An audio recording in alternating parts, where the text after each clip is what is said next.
जय हिंद प्यारे बच्चों, स्वागत है आपका हमारे केजी फाउंडेशन में। मैं निकेश मोतला आज आपके लिए लेके आया हूँ हिंदी की एक और बहुत ही शानदार क्लास, जिसका टॉपिक है आज की क्लास का वर्ण विचार। आज हम हिंदी की क्लास में वर्ण विचार को लेकर आपके साथ विवरण और डिस्कशन करने वाले हैं। तो आशा करता हूँ कि आप पूरी क्लास को बहुत अच्छे से सीखने वाले हैं और पूरे ध्यान से हर एक पॉइंट पर पूरा अपना ध्यान बनाकर बैठेंगे और अच्छे से चीजों को सीखेंगे। तो ज्यादा देर न लगाते हुए शुरू करते हैं आज की क्लास। आज की क्लास का टॉपिक मैं पहले ही आपको बता चुका हूं, वर्ण विचार। तो वर्ण विचार के लिए सबसे ज्यादा जरूरी आज की क्लास में एक मुख्य जो शुरुआत होती है वो हमारी भाषा की शुरुआत कहाँ से होती है और हमें व्याकरण क्यों सीखना चाहिए, हम उसके लेकर भी थोड़ा सा डिस्कशन करने वाले हैं। तो सबसे पहले मैं आपके साथ डिस्कशन करूंगा व्याकरण की परिभाषा। व्याकरण वह ज्ञान है जिसके माध्यम से हम किसी भाषा को शुद्ध रूप में लिखना, पढ़ना, बोलना, सीखना आदि, समझना आदि सीखते हैं।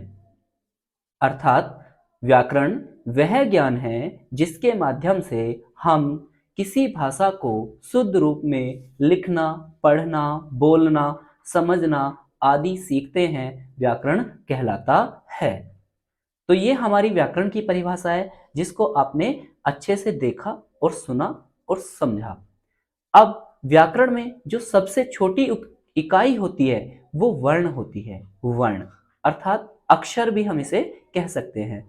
वर्ण हिंदी भाषा में सबसे छोटी इकाई वर्ण होती है, जिसका टुकड़ा अर्थात खंड नहीं किए जा सकते। यानी वर्ण वह इकाई है जिसके टुकड़े अर्थात खंड नहीं किए जा सकते, वर्ण कहलाते हैं। हिंदी वर्णमाला में कुल 52 अर्थात 52 अक्षर हैं, यानी वर्ण हैं, और जिनको हमने अलग अलग भागों में विभाजित किया हुआ है। वर्ण दो भागों में विभाजित है, अर्थात वर्णमाला भी आप कह सकते हैं। वर्णमाला दो भागों में विभाजित है, एक स्वर, एक व्यंजन। तो हिंदी भाषा के अनुसार स्वरों की संख्या 11 होती है और दो उसमें अनुस्वर व विसर्ग मिलाकर टोटल 13 हो जाते हैं। अब स्वर कितने होते हैं? हमारे टोटल मिलाकर 13 होते हैं, अनुस्वर और विसर्ग को मिलाकर, अदरवाइज वो हमारे 11 होते हैं। तो स्वर 11 कौन कौन से हैं, अब हम उन पर आ जाते हैं। तो 11 स्वर होते हैं: ए, आ, छोटी, बड़ी ई, छोटा ऊ, बड़ा ऊ, री से ऋषि, ए से एड़ी, आई से ऐनक, ओ से ओखली, आउ से औरत। और इसके साथ दो अनुस्वर, यानी एक अनुस्वर और एक विसर्ग। यानी अनुस्वर होता है अंग और विसर्ग होता है एह। इन दोनों को मिलाकर कुल संख्या 13 हो जाती है। तो हमारे हिंदी वर्णमाला के हिसाब से 13 स्वर होते हैं, जो हिंदी वर्णमाला में हम प्रॉपर सीखते हैं। उसके बाद विसर्ग, अनुस्वर और विसर्ग सीखने के बाद व्यंजन। व्यंजन हमारे 33 अर्थात 33 होते हैं। जो मूल व्यंजन है उन्हें हमने अलग अलग भागों में विभाजित किया है। जैसे क वर्ग के व्यंजन, क वर्ग के व्यंजन होते हैं क, ख, ग, घ, अड़। ये हमारे क वर्ग के हैं। फिर हमारे च वर्ग के व्यंजन होते हैं, जिसमें च, छ, ज, झ और अय खाली, ये हमारे च वर्ग के हैं।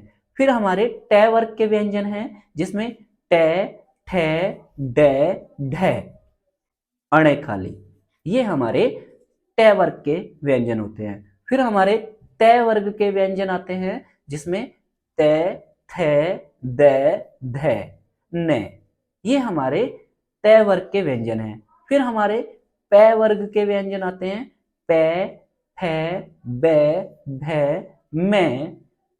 उसके बाद बाकी के जो व्यंजन है उन्हें हम य वर्ग की श्रेणी में रख लेते हैं, जैसे य, र, ल, व। और कुछ व्यंजन हमारे जो बच गए हैं इससे आगे, वो हम स वर्ग में रखते हैं। स, फिर स, फिर उसके बाद है, ये हमारे स वर्ग की व्यंजन श्रेणी वाले व्यंजन हुए।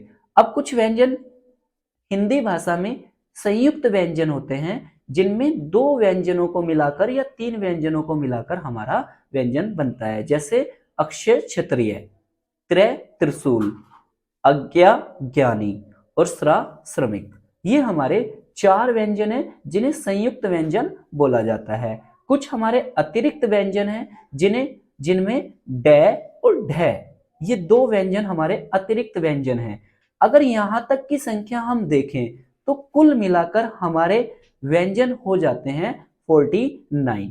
लेकिन इन्हीं में ही आगत ध्वनि के कुछ व्यंजन और जोड़ दिए गए हैं, जिनको मिलाकर हमारे, जैसे आगत ध्वनि के व्यंजन ख, ख में नीचे डॉट आ जाता है, या बहुत बार आपने देखा होगा जय, जय के नीचे एक बिंदी लगी होती है जिसकी साउंड होती है जय।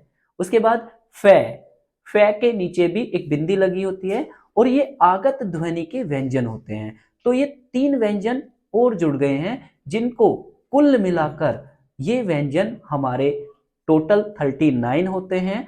और हमने जो अभी थोड़ी देर पहले स्वरों के बारे में बात की थी, तो टोटल जो स्वर होते हैं वो हमारे 13 होते हैं। और अगर हम 13 को और 39 को प्लस कर देते हैं तो टोटल जो वर्ण हो जाते हैं वो हमारे 52 वर्ण हो जाते हैं। और 52 वर्ण वर्णमाला में, हिंदी वर्णमाला में कुल वर्णों की संख्या है। तो एक बार फिर से मैं इस क्लास में आपको रिमाइंड कराता हूं। हमने स्वरों की संख्या को सीखा। स्वर हमारे 11 और 2 अनुस्वर और हमारा विसर्ग, तो 13 हो जाते हैं। फिर हमने व्यंजन को बात करी, तो व्यंजन जो मूल व्यंजन है वो हमारे 30 व्यंजन है। 4 अतिरिक्त व्यंजन है,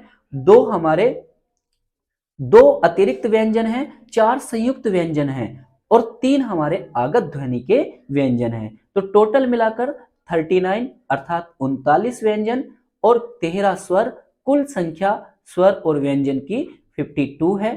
तो आज की क्लास में हमने वर्ण विचार को लेकर आपके साथ डिस्कशन किया, आपको वर्ण विचार के बारे में समझाया।